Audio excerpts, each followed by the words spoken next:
Welcome to Sheena's creation. ഇന്ന് ഞാൻ തയ്യാറാക്കാൻ പോകുന്നത് മിൽക്ക് ബണ്ണാണ്. വളരെ കുറച്ച് ചേരുവകൾ മാത്രം മതി നമുക്ക് ഈ തേൻ കിനിയുന്ന സ്വീറ്റ് തയ്യാറാക്കിയെടുക്കാനായിട്ട്. എങ്ങനെ ഇത് തയ്യാറാക്കിയെടുക്കുന്നത് നമുക്ക് നോക്കാം.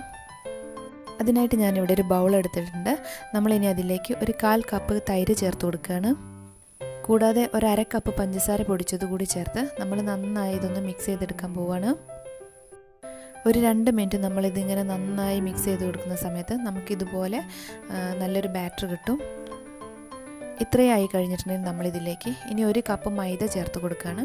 കൂടാതെ ഒരു 1/4 ടീസ്പൂൺ ബേക്കിംഗ് സോഡ കൂടി ചേർത്ത് കൊടുക്കുന്നുണ്ട്. ഇനി ഒരു 2 ടീസ്പൂൺ നെയ്യ് കൂടി നമ്മളിതിലേക്ക് ചേർത്ത് കൊടുക്കുന്നുണ്ട്. അതിനുശേഷം എല്ലാം കൂടി നന്നായി ഒന്ന് മിക്സ് ചെയ്തെടുക്കാൻ പോവുകയാണ്. ആദ്യം നമുക്കിതൊരു സ്പൂണോ ഫോർക്കോ വെച്ച് നന്നായിട്ടൊന്ന് മിക്സ് ചെയ്ത് കൊടുക്കാം. ഇപ്പം നമുക്കിതൊരു മാവ് പരുവത്തിലായിട്ട് കിട്ടിയിട്ടുണ്ട്. ഇനി നമുക്കിതൊന്ന് ലൂസാക്കി എടുക്കണം. അതിനായിട്ട് കുറച്ച് വെള്ളം ഒഴിച്ചു കൊടുത്ത് നമുക്കിത് ലൂസാക്കി എടുക്കണം. വെള്ളം ഒഴിച്ചു കൊടുത്തതിന് ശേഷം നമ്മൾ കൈ വെച്ച് തന്നെ നന്നായിട്ടൊന്ന് മിക്സ് ചെയ്തെടുക്കുക. വെള്ളം കുറച്ചായി ഒഴിച്ചു കൊടുത്ത് നമുക്ക് ഇതുപോലെ ഒരു ലൂസ് ബാറ്ററാണ് ആക്കിയെടുക്കേണ്ടത്. എന്നിട്ട് നമ്മൾ ഈ ബാറ്റർ കൈ വെച്ച് തന്നെ ഇതുപോലെ ചെറിയ ബോൾസ് ആക്കി ഓയിലിലേക്ക് ഇടാൻ പാകത്തിന് കൺസിസ്റ്റൻസി ആക്കി എടുക്കണം. ഇനി ഇത് അടച്ചു വെച്ച് ഒരു അരമണിക്കൂർ മാറ്റി വയ്ക്കാം.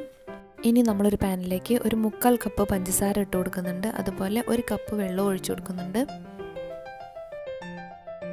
നമ്മൾ ഷുഗർ സിറപ്പ് തയ്യാറാക്കിയെടുക്കാനായിട്ടാണ് പോകുന്നത്. ഇനി നമ്മളിതൊന്നും തിളപ്പിച്ചെടുക്കാൻ പോവുകയാണ്.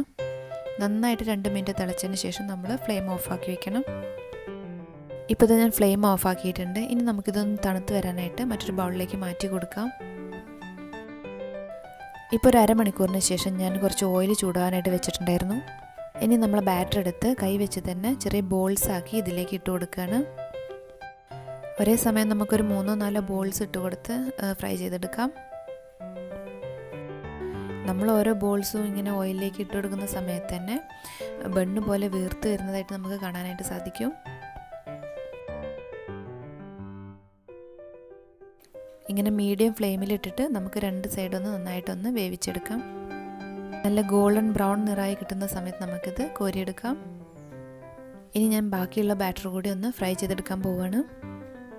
നമുക്ക് 1 കപ്പ് മൈദ വെച്ചിട്ട് ഒരു 15 ബണ്ണ് വരെ ഉണ്ടാക്കിയെടുക്കാവുന്നതാണ്. ഇനി നമുക്ക് ഈ ബണ്ണെല്ലാം നമ്മൾ ഷുഗർ സിറപ്പിലിട്ടിട്ടൊന്ന് റോൾ ചെയ്തെടുക്കാം. ഷുഗർ സിറപ്പ് നന്നായി തണുത്ത് വന്നതിന് ശേഷം നമ്മൾ ബണ്ണെല്ലാം അതിലേക്ക് ഇട്ട് കൊടുക്കുന്നുള്ളൂ. ഇതുപോലെ നമ്മൾ ഫ്രൈ ചെയ്ത് വെച്ചിട്ടുള്ള എല്ലാ ബണ്ണും ഈ ഷുഗർ സിറപ്പിലൊന്ന് മുക്കിയെടുക്കാൻ പോവാണ്.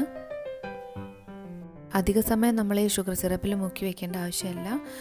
അപ്പോഴേക്കും അത് അലിഞ്ഞു തുടങ്ങും. നമുക്ക് ജസ്റ്റ് ഒന്ന് ഇട്ടൊന്ന് മുക്കിയെടുത്താൽ മതി. നമ്മളെ ബണ്ണ് അത്രയും നല്ല സോഫ്റ്റ് ആയിട്ടാണ് ഇരിക്കുന്നത്. ഇപ്പോൾ നമ്മളെ സൂപ്പർ ടേസ്റ്റി മിൽക്ക് ബണ്ണ് ഇവിടെ റെഡി ആയിട്ടുണ്ട്. ഞാൻ കുറച്ച് ഷുഗർ പൗഡർ ഇതിൻ്റെ മുകളിലൊന്ന് വിതറി കൊടുക്കുകയാണ്. ഡെക്കറേഷന് വേണ്ടി മാത്രമാണത്. ഉൾവശമൊക്കെ നമുക്ക് പിച്ച് നോക്കുകയാണെങ്കിൽ കാണാൻ കഴിയും നല്ല ജ്യൂസി ആയിട്ടാണ് ഇരിക്കുന്നത്. കുട്ടികളുള്ള വീടൊക്കെയാണെന്നുണ്ടെങ്കിൽ നിങ്ങൾ എന്തായാലും ഒന്ന് കുട്ടികൾക്ക് തയ്യാറാക്കി കൊടുക്കണം. നമ്മൾ കടയിൽ നിന്നെല്ലാം മേടിച്ചു കൊടുക്കുന്ന പോലെ കളറും പ്രിസർവേറ്റീവ്സും ഒക്കെ ചേർത്ത സ്വീറ്റ് അല്ലത്. നമ്മളെ വീട്ടിൽ എപ്പോഴും ഉണ്ടാകുന്ന കുറച്ച് ചേരുവകൾ മാത്രം മതി നമുക്ക് ഈ സ്വീറ്റ് തയ്യാറാക്കിയെടുക്കാനായിട്ട്. നല്ല അടിപൊളി ടേസ്റ്റാണ്. കുട്ടികൾക്കെല്ലാം ഇഷ്ടപ്പെടും. നിങ്ങളെല്ലാവരും ഒന്ന് ട്രൈ ചെയ്ത് നോക്കണം. വീഡിയോ ഇഷ്ടമായാൽ സബ്സ്ക്രൈബ് ചെയ്യാൻ മറക്കരുത്. ലൈക്ക് ചെയ്യുക, ഷെയർ ചെയ്യുക, കമൻറ്റുകൾ അറിയിക്കുക. Thank you.